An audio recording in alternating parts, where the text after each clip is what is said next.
Hey guys, welcome back, or welcome if you're new to my channel. I'm Maggie and this is Maggie May Crochet. In this video I'm going to be showing you how to make a granny square. I am putting together a blanket with a whole bunch of granny squares that I've put together. So a granny square is very easy to make. You just need to know how to make a chain and a double crochet. To begin, you'll want to make sure that your yarn is all about the same size. So I'm using a number 4 yarn here, and all of my leftover yarn scraps are of the same weight. So that's important so that your squares look cohesive and consistent. So you can choose to have a pattern of colors if you have a particular color scheme you want to go with. I did not follow any particular color pattern. This is just very random. I did try to make sure that each of my outer rows were a different color so that when I put this together I don't have any repeating colors touching. And I just thought that this is going to really make a very colorful and fun throw.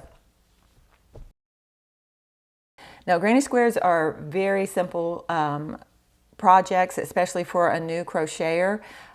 You only need to know how to make a chain and a double crochet.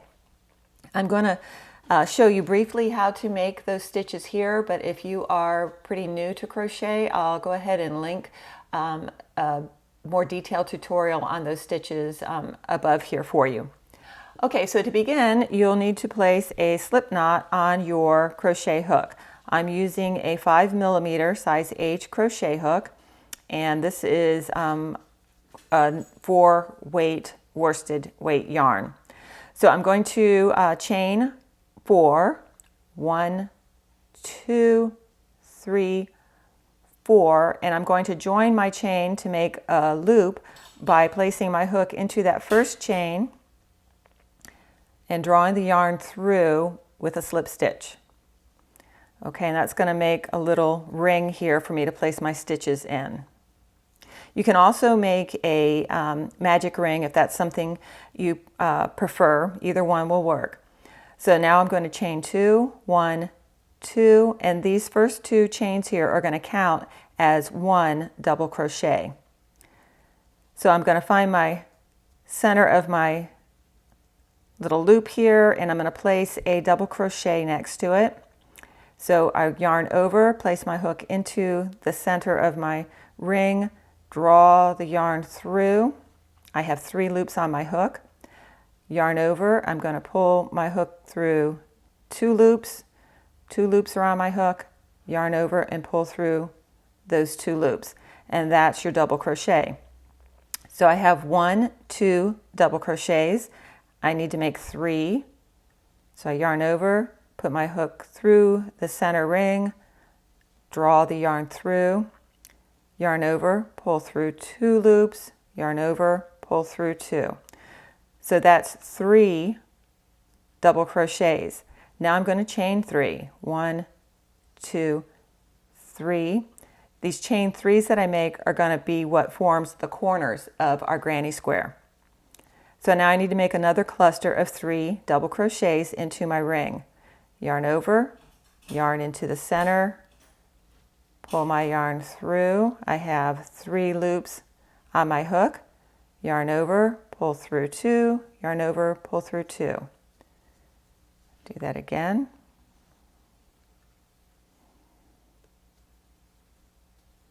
And one more time to make my cluster of 3. Okay, now I need to make another corner, so I'll chain 3, 1, 2, 3, and another cluster of 3 double crochets. 1,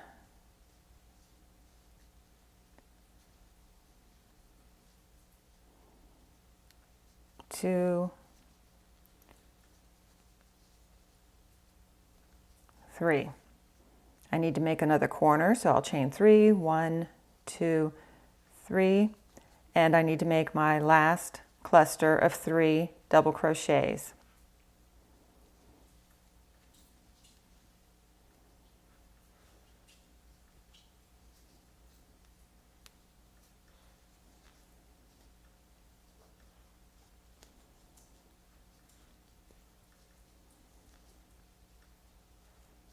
Okay, now I need one more corner, so I'll chain 3. 1, 2, 3. I want to join my corner to my first cluster of double crochet, so I'll go into my top chain of my chain 2, and I'm going to do a slip stitch to pull my yarn through, and that's going to join my 4 sides. Okay, so I'll cut a tail and then pull my yarn through the slip stitch and kind of tug it tight there.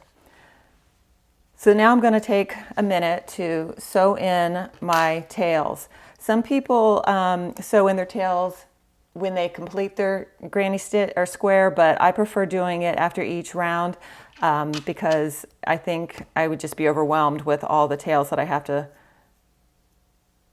weave in at the end of a 10 row or 10 round granny square. So to weave in your ends, you just turn your work over. You want to weave in on the back side of your granny square. I'm going to pull my tail just a little tight there to tighten up the center. And I'm just going to take my needle and weave it around the back side of my work. Just make sure you get it in pretty well. I like to go right around the center here, and then I can tighten it a little bit. It really doesn't matter where you're putting your tail and your needle. Just make sure it doesn't poke through the front, because if it does, you'll see your stitch come through there. But once you've got it in pretty well, you can just trim it. Okay, and then I'll get my other, tail. And I'm going to show you how to weave in this tail so that you really don't see a knot or anything across the top of your work here. Let me bring this down a little bit closer. Whoopsie, wrong way. All right, so you can see this is my slip stitch that I made. I'm going to take my needle and I'm going to put it into, or underneath, I guess, the bottom part of this next stitch here. So bring it through like that.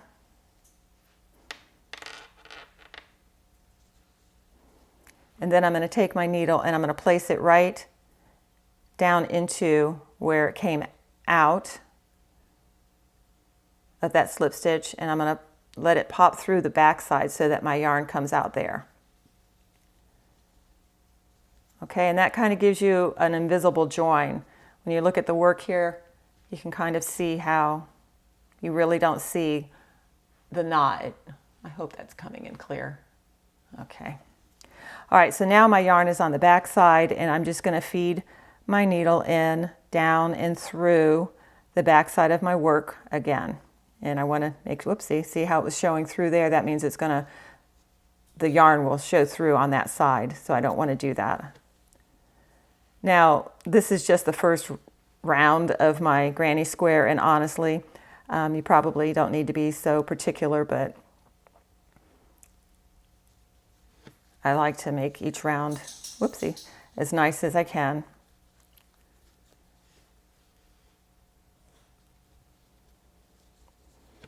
And just feed it through and around. Alrighty. Just trim it close. And we've got round 1. So to start your next round, you just pull your yarn through one of the corners. I like to alternate my corners so that I'm not ending and beginning again at the same place. I think that's just going to help keep my stitches a little more even. So just pull your yarn through a corner and tie a little knot to tie your yarn on.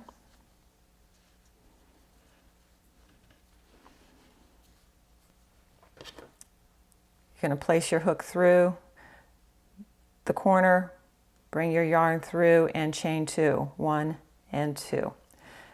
Now I like to take my tail and kind of lay it along the back of my work because I want to place these stitches over my tail. That's just going to help kind of keep it in there a little better. And it'll be a lot less weaving in at the end. All right, so now what I need to do is create a corner. This is my corner. Each corner I'm going to place 2 clusters of 3 double crochets. Remember that our chain 2 counts as 1 double crochet. So I'm placing 2 more.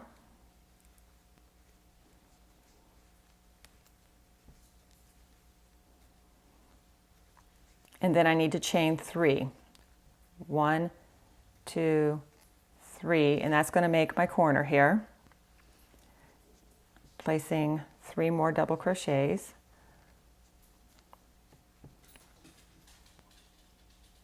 Whoopsie. 1, 2, and 3. Okay. Now I'm going to go into my next corner and I'm going to go right into another double crochet. 1, 2, 3. There's a cluster. Chain 3 for my corner. 1, 2, 3. And I'm rounding that corner with a cluster of 3.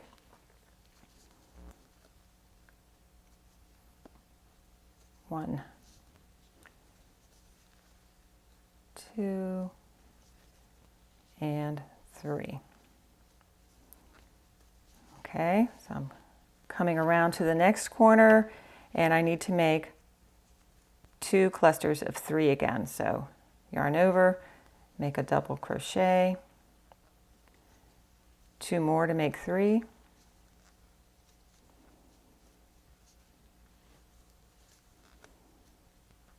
I want to round my corner by chaining 3.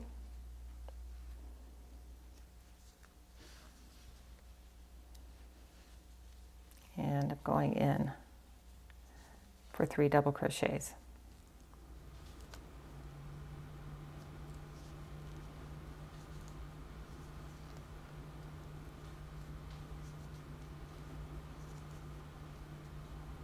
Okay, and for the last corner, same thing. Straight into a double crochet to make my cluster of 3.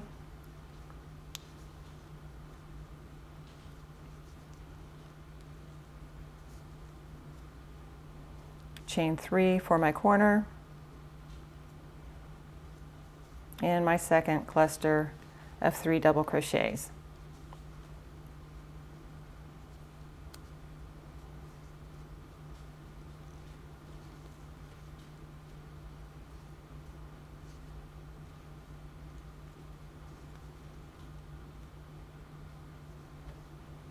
Okay, so now I need to join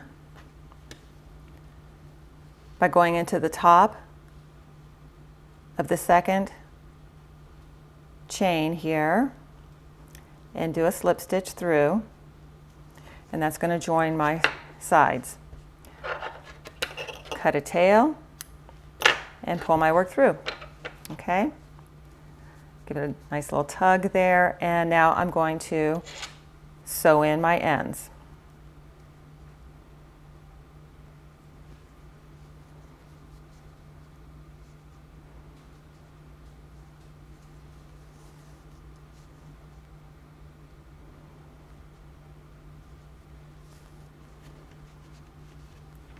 Always remember to turn your work over and tie your ends in on the back side.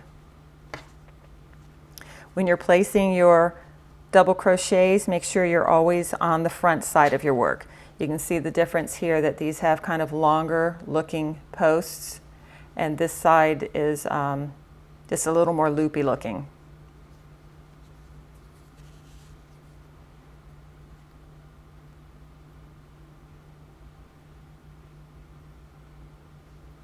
Okay, I'll show you that invisible join one more time.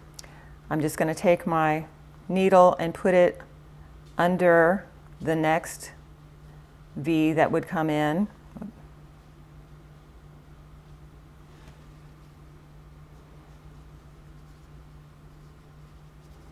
Turn it around, and I'm going to go back in where I came out and coming through the back with my needle. Okay. Okay, and you see how that kind of just keeps the V's going right across.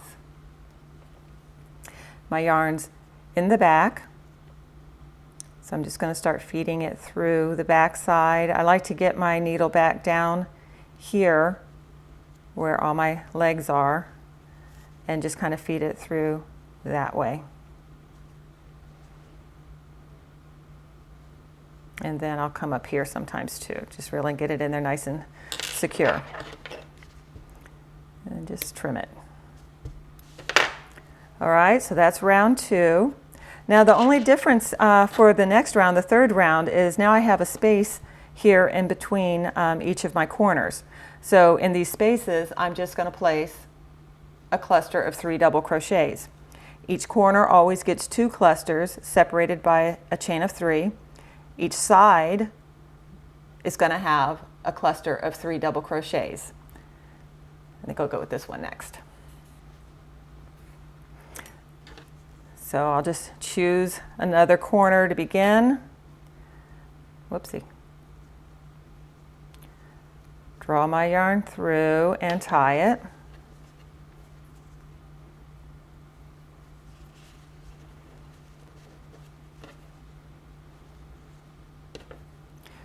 Bring my hook through my corner and draw my yarn through, chain 2, 1, 2, and I want to remember to place my stitches over this tail to help secure the tail. Double crochet times 2 more now because my chain 2 counts as 1. I'm in a corner, so I'm going to chain 3, 1, 2, 3, and I'm going to place another cluster of 3 double crochets. 1, 2, and 3. Okay, now I have this space in this row or round, so I'm going to place a cluster of 3 double crochets here. And you're going to find that with each round, you're going to have one more space to do one more cluster. And that's what's going to cause your granny square to grow. So you'll see here, I have an extra one, and then you just keep adding through. Okay, so now I'm going into my corner again for 2 clusters separated by a chain of 3 to make my corner. That's all there is to this, guys. You can make this just as big as you want. Some people just make one giant granny square to make their blanket or throw. I chose to make one with a row of 10, or round of 10. I keep getting row and round mixed up, sorry, but I think you understand what I'm trying to say. I chose to go with 10 different colors for each of my squares, and then I'm going to join them together. Some people just continue round and round and round with their granny square and just make one giant granny square. The only thing I would recommend if you choose to do that is you might see that how some of my stitches, they look like they're starting to lean a little bit as the rounds get bigger and bigger. That can happen with the more rounds that you make. So one way to keep your work straight is to turn it over each time. You know how we're making sure that our work is always facing up when we start our new round? If you want to avoid your work leaning and you're going to make a big piece, these are relatively small, so I'm not bothering, but you can turn your work. So you do one round on the right side, one round on the wrong side, right side, wrong side. You just alternate in between each round. That's one way to keep your work straight when you go really big, but these are small enough that I really prefer the uniform look of not mixing my sides. Okay, back to my granny square here, but I'm pretty sure you guys get this now. I'm going to place my work into the next space. You can see where they go.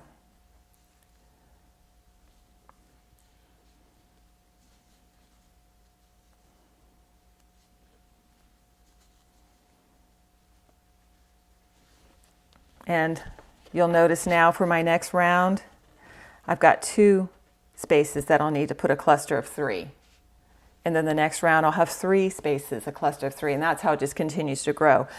You're going to do this all the way around, just remembering to put a cluster of 2 in each corner separated by 3 chains. That's all there is to it.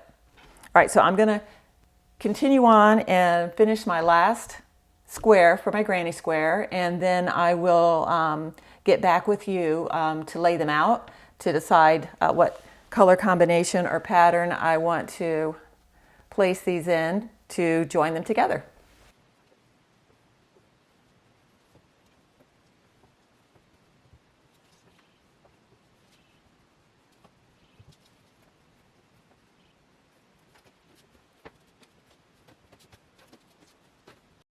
So what we want to do now is sew them together in rows. So when I laid them out, I picked them up in order that I want to try to keep them in, and I have them stacked like this for my first row. So I'll take my first 2 that I'm going to join together, and the way we do this is you turn them so that you have the right sides facing each other. So if this is the right side, I'm going to put them together, kind of sandwich them right side to right side, and then the backs will be on the outside.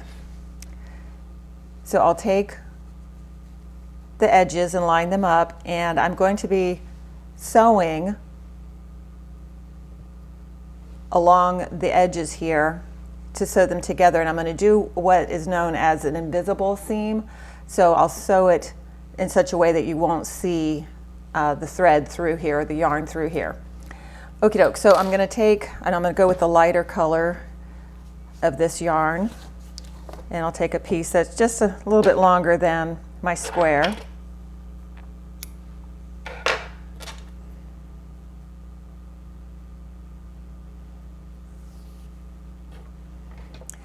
And I want to line up my stitches.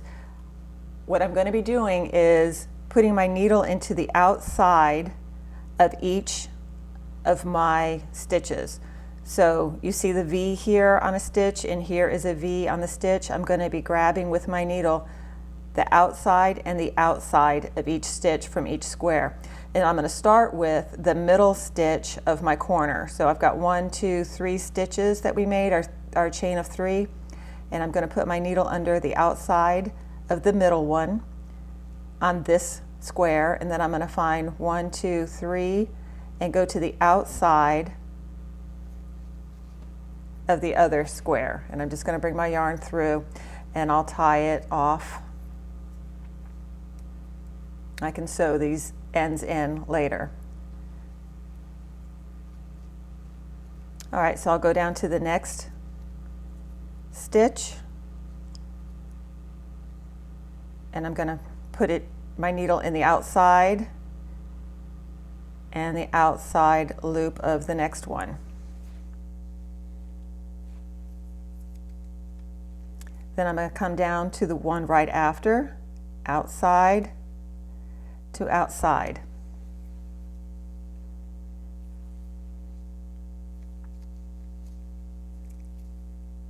Outside and outside. And as you start doing this, you're going to notice that they're the ones that are lining up right on top for you, so it's not too difficult.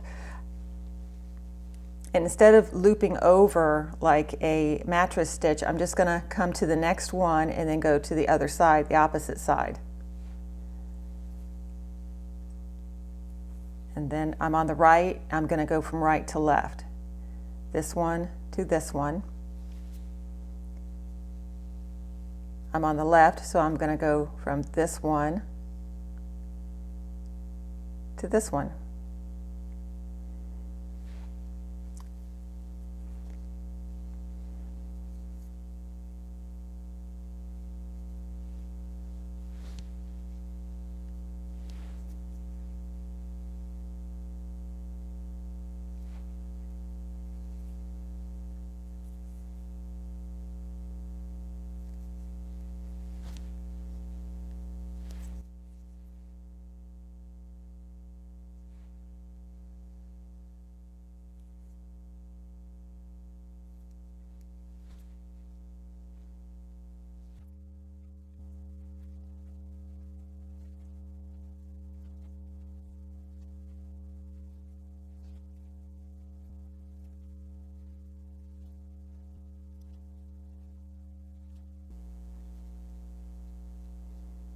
Okay, when I get to that second one in my chain 3, then I'm going to tie it off.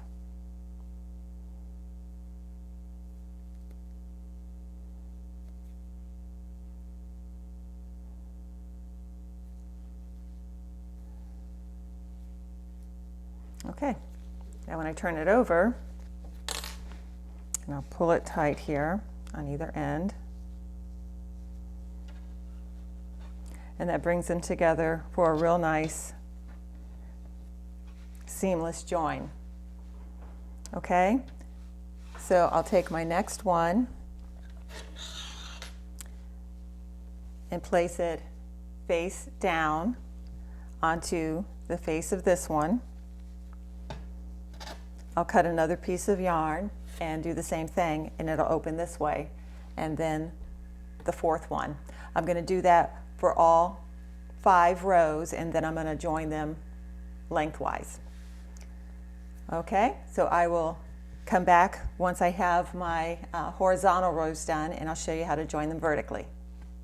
Okay guys, so I have joined my rows side by side. Now I need to join them going up and down. So I'm just going to take one row and turn it over so it's face to face with the row below. And now I'm going to just sew all along the top the same way we did these little short edges. Just lining up my stitches all the way across, and I'll do that for each subsequent row until everything is joined. Okay guys, so I have the blanket all sewn together. I have gone through and sewn in all my ends. And what I want to do now, just to kind of bring it all together, is, and to help smooth out some of these corners and things where they came together, is I want to go through and put a border around. Now I'm trying to decide what color or what colors to use. You got to excuse my dog hair here. I have a ton. I'll bring my camera around here just a sec and show you some of my stash that I have. And honestly, the color that I have the most of is going to be white. So I'll probably go around the border with like a giant granny square look. I'm going to continue this just all the way around in white. And then, I don't know, I'll just kind of continue around until I feel like my blanket is where I want it. But I think that having the border in the granny square is going to help just bring everything together. Take my camera here and show you my, although it is dark in my room, I don't know if it's going to show up too much. But you can see my yarn stash, and I've just got a ton of white, and it's the biggest, and that's my little basket there of all my stash and leftover bits from projects that I've done, and that's what I've been using to make my granny square blanket from. So yeah, I think I'm going to go with this white here. It's the largest that I have, and I know I won't run out. And oh, that purple there is pretty. I might also, I think I'd have enough to go around the blanket with this too. We'll see. All right, so oops, oh, I forgot I'm already using this one on another project. Look, it's attached to this. But I do have some more white right here. Oh gosh, look at all my yarn everywhere. Oh, another project attached to this white. Let's see, what do I got here? Okay, this guy's by himself. Okay, here we go. I'll use this one. Told you I had lots of white. I just finished up with my border row of white granny stitch.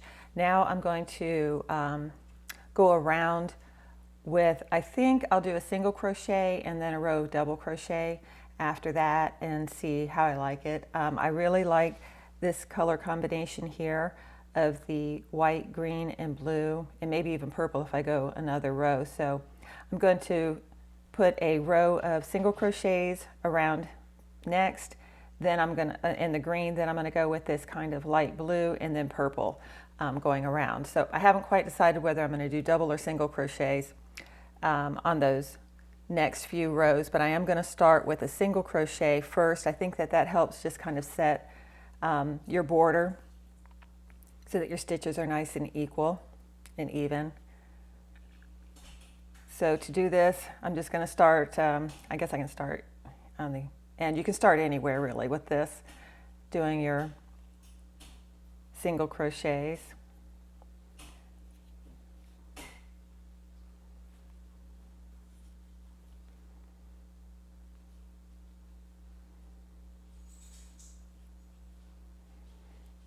So in the corner, I'm going to make 3 single crochets and then 1 in each stitch all the way across.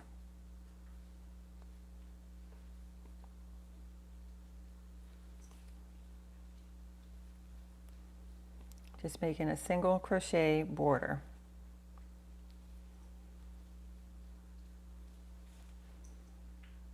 Okay gang, well here she is. This is my granny square blanket complete. I did go back and put a single crochet border around. I did 4 rows of my single crochets. I was considering putting another row. I thought that a bright color, maybe like the pink or something, would be a nice contrast, but I need to get this video complete and I need to get to work today. It's Sunday, and as a teacher, Sundays are planning day, so I do need to get to work on that. Let me point out a few things to you. If you are wanting to make a blanket like this, you'll notice that there's just a little puckering here and there and that my squares are kind of wonky. That's because I did not block my squares. Blocking helps to make each square the same exact size and things, and I skipped that step with this blanket because it's a blanket that I'm going to use to just cuddle with, and I just didn't seem to think it needed to have that perfect edging to it everywhere. If you are interested in learning how to block your squares, I will put a link up here to a video that I made on how to block. Oh, I measured this. It turned out to be 41 inches wide by 51 inches long, and I think it's going to make just the perfect, let me see if I can wrap this around, little cuddle shawl to watch TV and bundle up on the couch with. I really enjoyed this project. I feel like out of the many different projects that I've done, this one feels the most, I feel the most connected to, if that makes sense. I think it's because with each square I picked the colors the way I wanted them to go next, and it just feels kind of personal to me. So I can see where granny squares get their popularity. I think that it is a real personal gift, and I never appreciated a granny square, I think, before this project. In fact, I never really cared for them, but I have to tell you I'm in love. So I will be making another one. This is the absolute perfect stash buster. I had so many skeins of yarn and balls of yarn left over from different projects and things, and this was a wonderful way to help use those up and create something really special. So I hope you enjoyed this video. If you did, please give it a like and consider subscribing to my channel. And don't forget to hit the notification bell so you'll be notified the next time I post a video. Thanks for watching. See you next time.